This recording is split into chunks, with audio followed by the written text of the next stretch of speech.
Miss Entwistle demonstrated the positions of the world's continents and their correct spellings.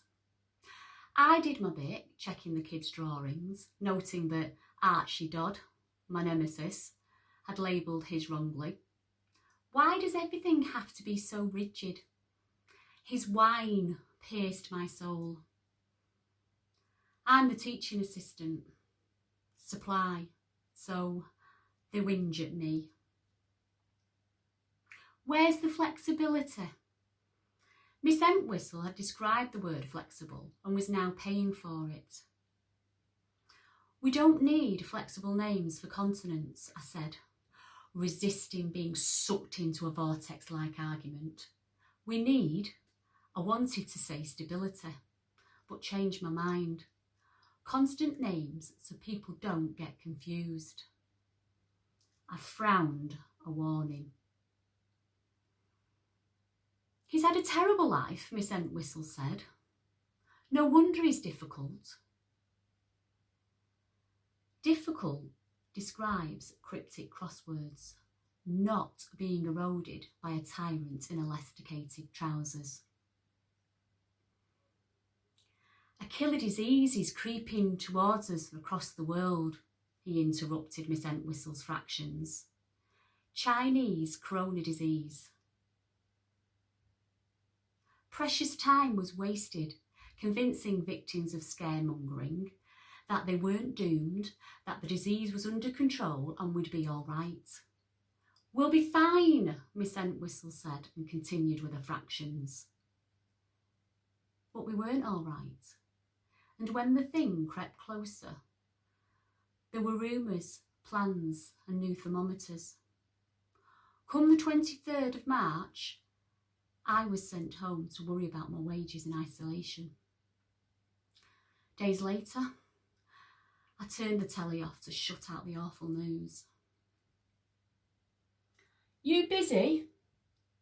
My neighbour Marie asked with her arms outstretched to keep me away. Can you help me make hospital bags for staff to put contaminated uniform in? I've said I'd make 50 and I'm struggling. What? Hospital staff can't get essential items and some of us around here are helping make them. We can't let them down, can we? No, we couldn't. I made light work of the bags. I helped Marie make 60 and started on scrubs. I didn't know I could do that. And as I whizzed the cloth under the needle, Miss Cooper, my needlework teacher, was at my shoulder, reminding me how to turn corners and zigzag seams. Patience and thoroughness. Her hateful screech seeped from the past. And silence. I screwed my eyes into menacing slits, but she outscowled me, out-slitty-eyed me. I was a kid from a dysfunctional home. Hadn't realised, thought I was fine. But stuff catches up, lessons drop into place. I was an arse, a clever clogs with a big mouth. Hard to teach and harder to like.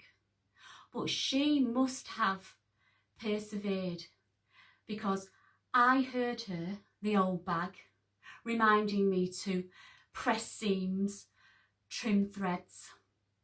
I realised how to attach a sleeve and make bias binding, and even though I told her I'd not need her lessons, she persisted and proved me wrong. Proved me a ninny when I joined my neighbours make gowns and hats and sets of scrubs. When Mrs. Cooper wasn't at my shoulder, measure twice, cut once, I thought of Archie Dobb, whiny boy, and knew it was important for him to be able to pinpoint Europe and realise there's only one F in Africa.